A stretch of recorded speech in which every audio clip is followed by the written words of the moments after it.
السلام علیکم ورحمت الله وبرکاتو. محترم پوښتنه کړې ده چې یو ملک ته تللی یم، یو ښار ته، هلته مقیم نه یم، لمونځونه مې پوره کړي دي، یعنې مسافر یم، لمونځونه مې د مقیم دا کړي دي. دا لمونځونه بیا راګرځول غواړي که نه غواړي؟ او بل یې دا پوښتنه کړې ده چې مثلا یو ښار ته ورغلم، په هغه ښار کې مقیم شوم، د هغه ښار څخه بیا بل ښار ته زه ځم یو ورځ دوې، هلته به بیا زه مسافر یم او که به مقیم یم.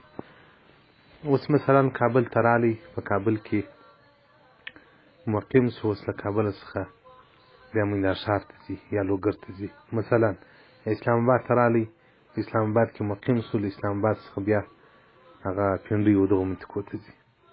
محترمه د اولې پوښتنې متعلق چې څوک مسافر وي پوره لمونځ کوي، نو لمونځ یې صحیح دي، یا دوه رکعتې فرض یا دوه به نفل وګرځي، خو غاړې بندې دي، د لمانځه اعاده ورباندې نشته.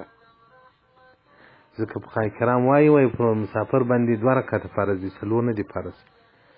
نو که دی اوله ناسته وکړي، بیا له هغه څخه بعد دوه رکعته نور وکړي پسې. اوس د ماپښین لمونځ دی، پر اوله ناسته کښېني، ناسته وکړي، بیا ولاړ شي، دوه رکعته نور وکړي، وایي نور بیا نفل شي، دغه دوه بیا فرض وګرځېږي. نو که قصداً د عمل سړی کوي، غاړې په بندې دي، او که سهوان ځي نو اوس څه مشکل نشته، اعاده د لمانځه نه غواړي. نو محترمه دوم مسئلې جواب دی دا دی، که په کوم ځای کې ته مقیم شوې، په کابل کې یا په اسلام آباد کې، اوس که ته لوګر ته ځې یا میدان وردګو ته ځې یا له اسلام آباد څخه پنډۍ ته ځې، په دې منطقه کې که 88 کیلومتره مسافر راکړه، نو بیا په تا باندې د مسافر احکام جاري کېږي، په هغه ځای کې ته مسافر یې.